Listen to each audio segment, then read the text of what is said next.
The coronavirus means major changes at the University of Oklahoma, plus a state of emergency for a major U.S. city as the number of cases climb and the amusement park shut down just before spring break. This is OU Nightly.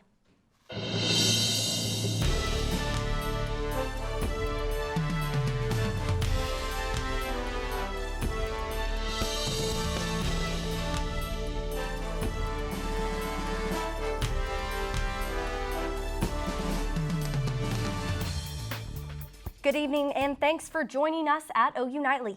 I'm Tevis Hillis. And I'm Hernandes. We begin with breaking news on the coronavirus. Things are changing rapidly. Here's what we know right now. There are now 3 confirmed cases of COVID-19 in Oklahoma, the latest being diagnosed at Altus Air Force Base. New York City just declared a state of emergency as there are 95 current cases, with a prediction of hundreds of new cases in the next few days. The NCAA has announced it's canceling the March Madness tournament, and at the height of spring break, Disneyland in Anaheim, California is closed. Worldwide, there are now 125,000 cases of COVID-19 officially diagnosed, and 4,600 people have died. And in the United States, around 100 colleges have canceled classes or will hold them only online. With college campuses across the state and nation closing or going to online, Governor Kevin Stitt urged public school officials to be cautious with closings. We are working with our schools all across our state to evaluate the developing situation on a day-by-day basis. We want to stress that at this time it is important we remain calm and be judicious in decisions. Governor Stitt urged school districts to remain calm and not cancel classes just yet. He also said he's in daily contact with Vice President Pence and will be working with all state agencies on developing plans should more cases of the virus develop in Oklahoma. Early this morning, OU students received an email announcing that after spring break, classes will be online only for at least 2 weeks. Students we talked with aren't celebrating what some might see as a break. Rather, they are worried about grades, underestimating the course's material, not knowing it, and classes that can't be held online because of what courses require.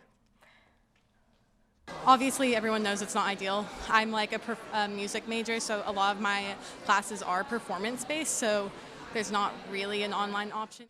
Now, other concerns students have include whether professors who are not familiar with online applications will be able to conduct online classes. And that is exactly what some faculty expressed at training courses held today about how to conduct online classes. OU Nightly's Cal Day joins us live with the details.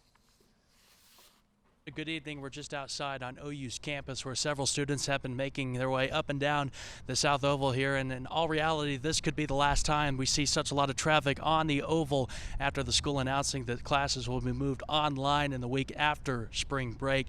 Now, in preparation today, several training meetings have been taking place for the OU faculty centered around the software Canvas and Zoom. Those are the 2 softwares that will mostly be used in the transition. Planning for what's next. And one of the biggest things is this social distancing that everyone's talking about. That's the task the University of Oklahoma is now tackling, announcing today that classes will move to an online setting for at least 2 weeks following spring break. This will help me later whenever. Today, the university encouraging faculty to attend training for new software to make the switch. OU Information Technology is hosting several of these meetings today and Friday to get professors ready, both in person and online. While the transition may face its challenges, one member of the OU faculty, biology instructor Bradley Stevenson, welcomes the transition. Everyone going away for spring break and likely congregating in big groups in places. And all that travel, and then coming back on campus. Every year, everybody gets sick 2 weeks after spring break because everybody's transmitting whatever it is they caught. While the switch doesn't go into effect until after the break, Stevenson says he's already moved his classes online. I realize I'm having 160, 170 students come together 3 days a week to learn microbiology, and that's not good leadership. Although there are still lots of questions about moving classes online, Stevenson believes it's ultimately the right thing to do. It's not the same, but given the outcome, I think it's worth making that decision. Now, one of the leaders of the meetings tell me that faculty have been taking full advantage of these opportunities, bringing up all the questions they have as the transition is about to take place. Now, these meetings will continue tomorrow as well. Live in Norman, Cal Day, OU Nightly. Now that we know there will be online learning, not in-person classes, the question becomes, what happens to students living in dorms on campus? Dorms will be open after spring break, but students are encouraged to stay at home with their families if possible. Students are also advised to pack up all their valuables and take everything they need for classes. Any students unable to leave campus can fill out a survey for accommodations.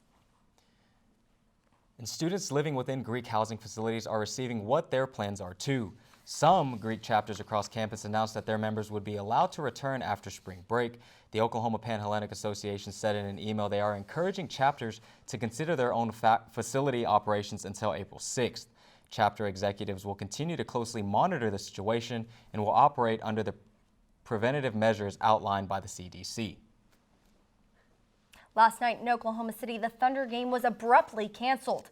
This happened after word came that one player from the opposing team tested positive for COVID-19.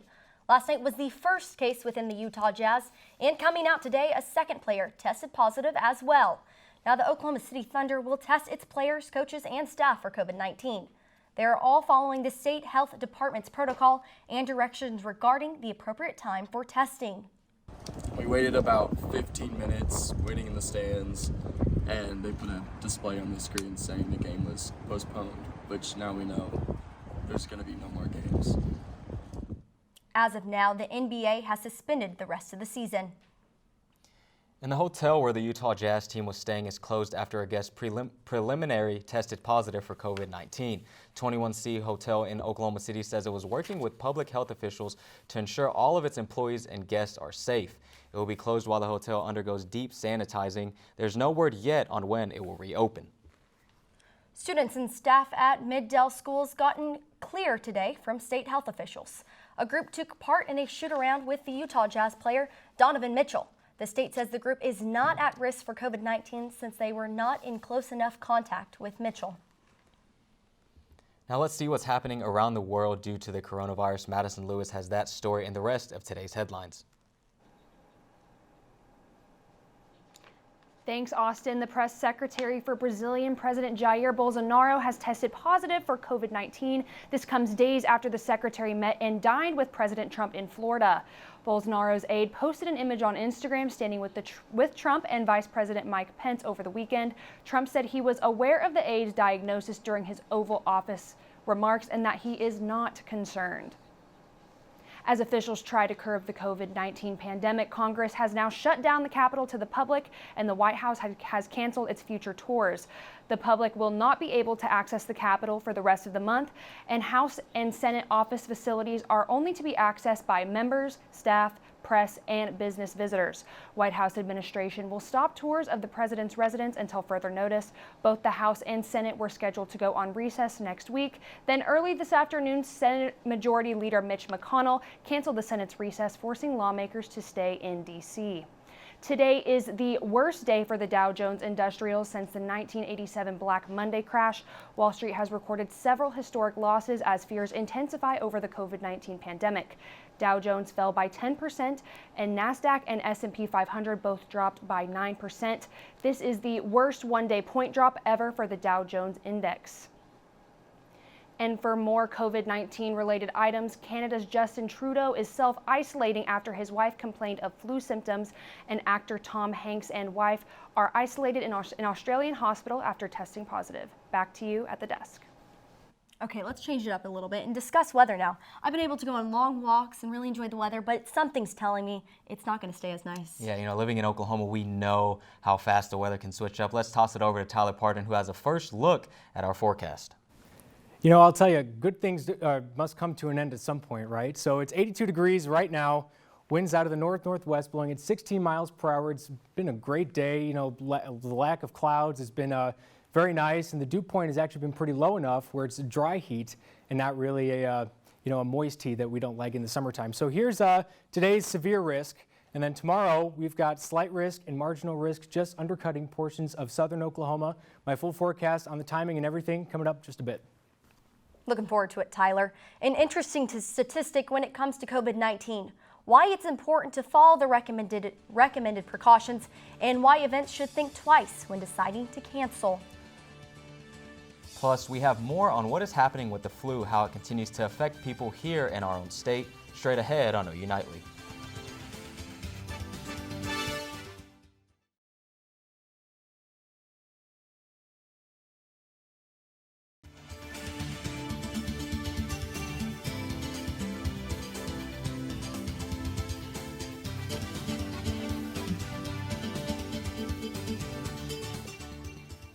Welcome back to OU Nightly. Health Beat reporter Kayla Davis has more information on how deadly the coronavirus really is. Kayla?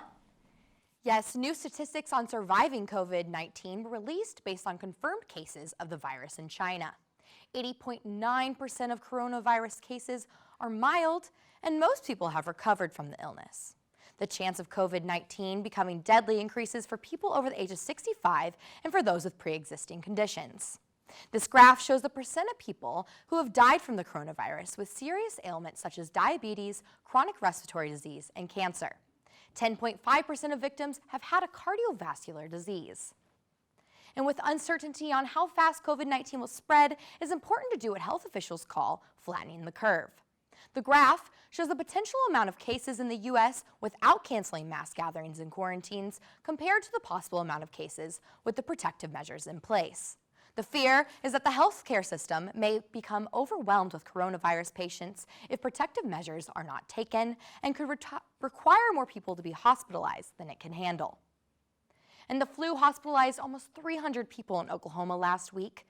The total death number this season has risen to 61 and includes 6 new deaths in the past week. Doctors say it's a good idea to get the flu shot. And between the flu and COVID-19, it's a good idea to keep washing your hands. Back to you. We're right there with you, Kayla. Thank you so much. Now, many events and concerts are postponing their set dates. We'll have the latest on what is canceled and what is being moved around straight ahead on OU Nightly. And we got a few rounds of wet weather on the way. My full forecast coming up next.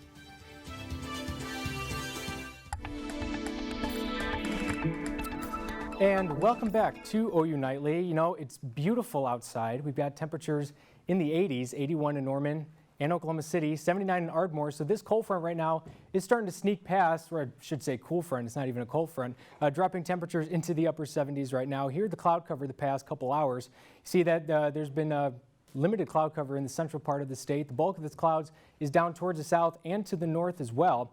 And going into the next several days, we'll be seeing a lot of wet weather coming our way. So here's that first round of showers and thunderstorms coming through tomorrow morning around the 5 o'clock hour. So the morning commute might be just a little bit hairy, and then going throughout the day tomorrow, we got a little break in the precipitation with a mid 50-degree temperatures in the afternoon tomorrow, and then tomorrow night is when things start to ramp up just a little bit with more showers, and even a few thunderstorms could be coming in tomorrow night into Saturday morning. This is about the 2 o'clock hour on Saturday, so the morning commute, evening commute might be just a little bit messy tomorrow.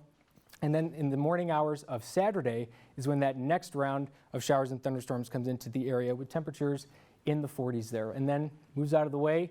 Just lingering clouds throughout the day on Saturday and on into Sunday. So overnight tonight, we'll see low temperature of 45, 47 up in Oklahoma City, 52 down to the south in Ardmore. And tomorrow, we'll probably break 50, 45 out to the west, 43 in Guyman, and 51 for our daytime high tomorrow as well. So it's going to be cloudy and cold overnight tonight. Again, that rain will be starting overnight tonight and throughout the morning hours of tomorrow, and be on and off throughout the day as well. So that 7-day forecast is looking quite gloomy. Yeah, it's, I'm just the messenger here, so take all your problems up with Mother Nature if you could. But I'll tell you, we got a nice warm up for the next part of the week with spring. The first day of spring is on Thursday. Oh my goodness. And we'll take some rain. We always need a little rain. Right. Yeah. Yep. To Thanks. warm those, or to blossom those flowers. Exactly. Have some pretty flowers. Nothing like it. Thank you. You bet. Now, many people's favorite events are being canceled. The first of many to cancel was the medieval fair in Norman. Fair organizers canceled right after the university turned into an online campus. Other events include Michael Bublé. This concert has been postponed. And so has Cher's concert. She was scheduled to visit tonight in Oklahoma City. You know, we mentioned earlier in the newscast about the NBA and their current situation. When I mean, today other things have picked up with other sports leagues. Well, I know it's a busy day, especially for Shannon Ehrhardt. Shannon, take it away.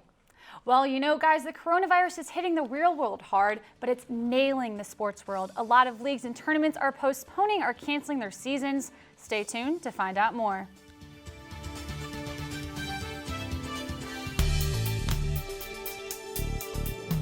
Welcome back to OU Nightly. I'm here to tell you that college basketball is officially over now that March Madness has been canceled for COVID-19. So if you haven't put 2 and 2 together yet, that means that OU won't be playing West Virginia tonight. Now OU finished the season 6th in the conference and 19 and 12. Sam Brown is in Kansas City with more on the Big 12.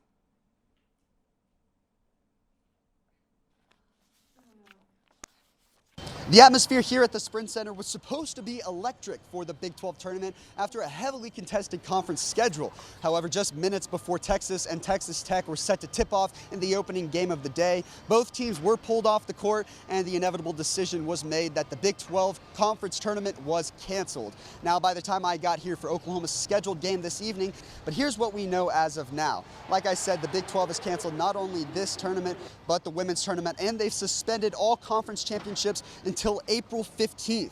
Now, the rest of the Power 5 followed suit this morning. The ACC, Pac-12, Big 10, and SEC all canceled their conference championships, as well as some smaller conferences. And OU baseball, who is in California right now, was scheduled for a weekend series against Cal Poly, but now that has been canceled as well. Reporting in Kansas City, Sam Brown, OU Nightly. Mentioned it's not just men's basketball that's been stripped, but women's basketball as well. A number of D1 tourneys have been called off, including the Big 12. And in light of the NBA shutting down, Mr. Moneybags Mark Cuban is trying to solve problems for the Mavs. I reached out to the folks at the arena and our folks at the Mavs to find out, you know, what it would cost to financially support people who aren't going to be able to come to work. You know, they get paid by the hour, and this was their source of income. And the list goes on. The NHL suspended their season and the MLB put the brakes on spring training. The NHL regular season is set to continue as scheduled, with the final games on April 6th and the Stanley Cup playoffs right after. The MLB will be on pause for about 2 weeks after opening day, which means their regular season will start around April 15th.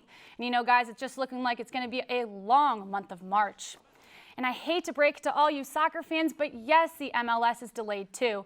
For the next 30 days, the league will not play to keep both players and coaches safe. This does not mean that the Champions Tournament is on hold, leaving the quarterfinals in anticipation. Officials are hopeful the 34-game schedule will start in a month. I promise this one is good news. An OU gym star is a finalist for one of the highest honors given in women's gymnastics. Her name?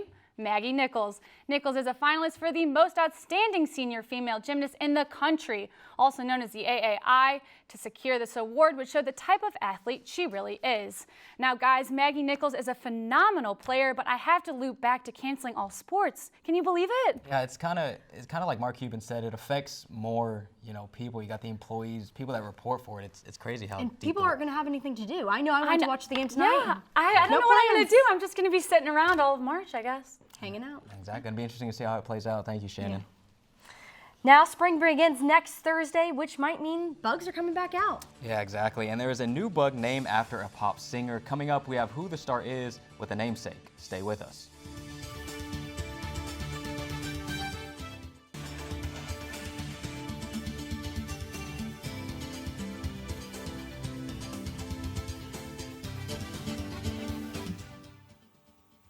Update Desk. CDC Director Dr. Redfield has agreed to free testing for the coronavirus for all Americans. California Representative Katie Porter pressed Redfield for a yes or no answer during a House Oversight Committee hearing. Porter pointed out the CDC federal regulation that gives the director power to use government funds for the costs of treatment and care for individuals. Back to you two in the studio. Tevis, forget the Grammy Awards. One pop star now has an insect named after her. Oh my. Take a look at this. This is Kakai Gaga, named for Lady Gaga. This insect is a newly identified species of a tree hopper, a little known insect group that populates most forests on Earth. The graduate student who discovered and named the new insect says K Gaga's crazy horns and seemingly wacky fashion sense led him to the name. Lady Gaga has yet to comment on the namesake. You think that bugs her? I get what you're saying. I don't know yet. You know what? I saw a bug the other day, and I just, walked the other way. Yep, absolutely. Yeah, exactly.